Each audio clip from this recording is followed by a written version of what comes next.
இது எவ்வளவு நாள் ஆகுமா? முக்கியமாக அதிமுக தான் மாநிலங்களவை இடம் கொடுக்கறதுக்கு தயங்கிட்டு இருந்துச்சு அப்படிங்கிறது பேச்சா இருந்துச்சு. பாஜகங்கிறது ஹெட்ரோஜினியஸ் என்டிட்டி.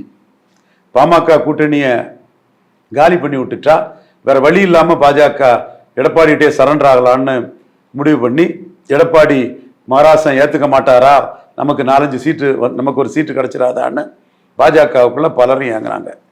எடப்பாடி தான் 18% கிறிஸ்தவ முஸ்லீம் வாக்கள், சீமான் சொல்றாரு இல்லையா, சாத்தானின் பிள்ளைகள்னு சொல்லி 18% இருக்குதுன்னு அவர் வார்த்தை தான், என் வார்த்தை இல்லை, இருக்குன்னு அந்த வாக்காளர்களுக்கு அச்சப்பட்டு பாஜக பக்கமே வரல.